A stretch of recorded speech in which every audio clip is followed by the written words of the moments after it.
Bom, primeiro, Garotinho, eu queria que você contasse um pouquinho da sua história pra gente, onde você estava no dia do golpe, o que você estava fazendo naquele ano, contar um pouquinho a respeito dessa história pra gente. Bom, em abril de 64, era locutor comercial da Rádio Eldorado, uma emissora que funcionava na Avenida Presidente Vargas, em frente ao Hotel Guanabara Palace.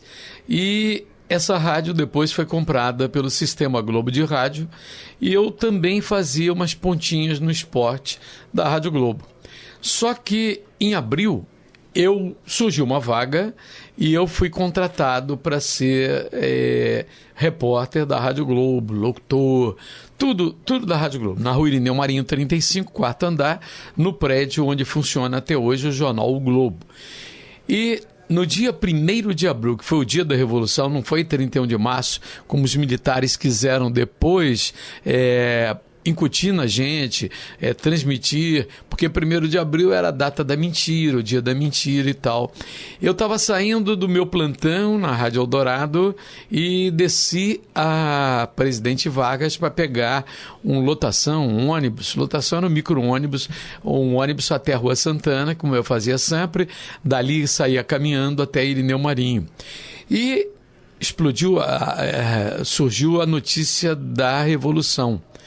Aí tinha um jogo programado para o Campeonato Carioca, que era a minha estreia como repórter da Rádio Globo, porque até então eu fazia pontas, lendo o programa, plantão, era plantonista, mas não tinha carteira assinada.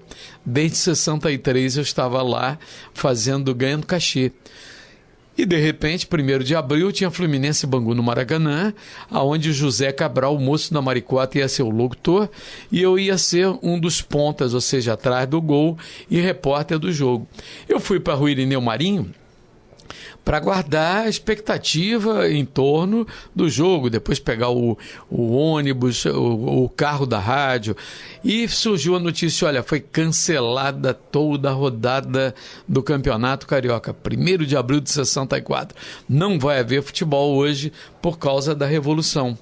Aí eu fiquei por lá. Só quando eu fui chegando na Rua Irineu Marinho, eu vi um carro de fuzileiros navais, aquele carro que os soldados ficam um de costas para o outro, de lado, segurando, uma tropa de choque dos fuzileiros invadindo o prédio do Globo. E, aquela ocasião, as rotativas do Globo ficavam no térreo da Rua Irineu Marinho. Eu vi aquilo, me assustei, aí fui pelo cantinho pegar o elevador que dava acesso à rádio, somente à rádio, lá nos fundos, mas dava acesso também ao jornal, mas o da frente não dava acesso à rádio. Eu fui pelo cantinho, mas assustado.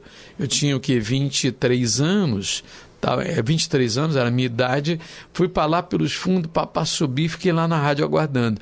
E nem pela janela, porque já na Eldorado, na Presidente Vargas, pela janela a gente via as repartições dispersando os funcionários, todo mundo indo para casa.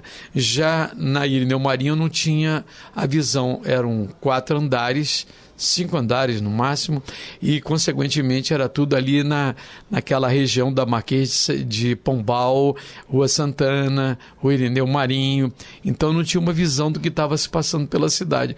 O que eu vi é que os fuzileiros entraram exatamente para impedir a edição do jornal O Globo, já que a censura passou a ser muito violenta a partir dali.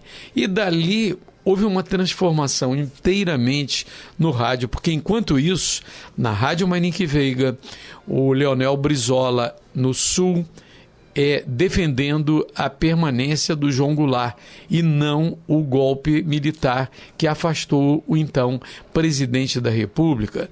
O Leonel Brizola comandava a cadeia Farroupilha através da Rádio Farroupilha em Porto Alegre, e a gente só ouvia noticiário assim: as tropas do 2º Exército estão se deslocando pela BR-040 de Juiz de Fora para o Rio de Janeiro. Então assustava, o noticiário era muito assustador. A partir daquele momento o noticiário passou a ser censurado, e eu acompanhei todo o período da ditadura militar, a censura nas redações de rádio, de jornal, de TV, ao ponto de jornais como a Tribuna da Imprensa, o Jornal do Brasil, que era um jornal de oposição, A Última Hora, que era um jornal que defendia ardentemente as forças legalistas, como eram chamadas, e a permanência do presidente João Goulart. Esses jornais, às vezes, estampavam na primeira página espaços em branco. Chegou o ponto do Jornal do Brasil publicar receita de bolo na página principal, na capa do seu jornal. Então, essas edições, nessa época, cresceu um jornal chamado Pasquim, porque tinha vários jornais de vanguarda, VR8, vários movimentos clandestinos políticos que tinham seu jornalzinho mais censurado. Eram distribuídos na rua, clandestinamente, mas eu me lembro que o Pasquim era um jornal que levava com muito humor, com Ziraldo, Jaguar, Enfio. Eu cheguei a escrever no Pasquim durante um ano, mas já foi na década de 80, ainda censurado. Foi a pedido do Ziraldo, então eu escrevi durante um ano. E o Pasquim era um jornal muito vendido, principalmente no círculo universitário. Aquela ocasião, houve Gilberto Gil, Caetano, o Chico, o irmão do Enfio, todo mundo fora do Brasil, e era através de... era cifrada a linguagem de comunicação entre eles e até nas letras de música. Como Chico Buarque, por exemplo, você não gosta de mim, mas sua filha gosta. Isso era para o general Geisel. Diziam que a filha Lucy Geisel, a filha do general Geisel, então presidente da República, numa ditadura militar, era fã do Chico Buarque, coisas assim. Mas o movimento universitário era muito forte e muito atuante. Até mesmo era comum nos shows de final de semana, nos campos universitários, haver a penetração do censor para denunciar o que é que estava se passando, quem é que estava cantando, quem não estava. Prendiam você, por exemplo, levava para um Senimar quando era marinha, para o primeiro exército quando era no exército, então fichava você tinha que dar depoimento, ninguém sabia para onde você era levado. Era um momento muito triste. Eu tinha terminado a faculdade e tinha passado num concurso para professor do Estado exatamente nessa época de 64.